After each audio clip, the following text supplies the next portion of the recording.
Good morning. It is Thursday, February 4th, 2021, Bed Talk 227. And the topic is, you got it, red flags. The funny thing about red flags is they tend to, in my experience, be a function of 2020 hindsight. They say that 2020 hindsight is always perfect.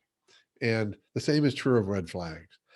Because once something goes wrong, whatever it is, some hire we made, some promotion we made, some relationship we got into, someone we trusted, didn't trust, a deal we made, whatever it is, after it goes bad, we say things like, there were a few red flags, but I wonder, were they really red flags?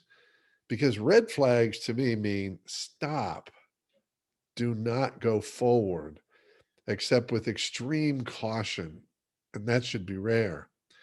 So, what I'm thinking is that most flags in the moment are actually yellow, or let's call them pink, but they're not red because, come on, if they were really red flags, would we go forward? But it's funny, why do we say that then? We get through a situation, we say, wow, there were several red flags. So, did you ignore them? Did you misunderstand them? Or did you not really see them for what they were because you had created preconceived notions about the person, the situation, what you wanted, what you could get out of it?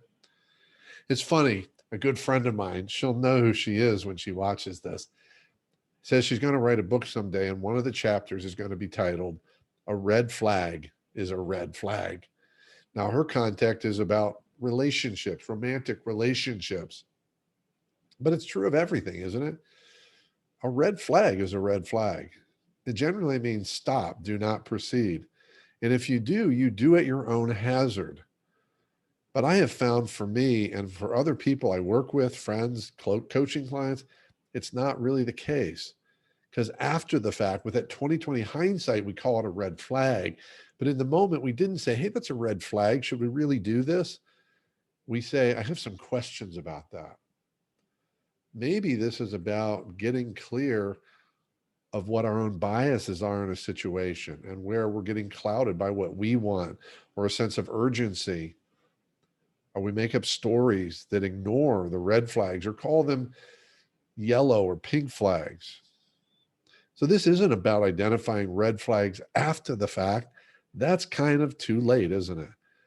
This is more about trusting your intuition, calling a red flag, and listening to it and proceeding with great caution if you proceed at all.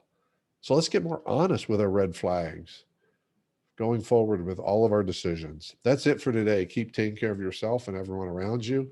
By all means, stay connected.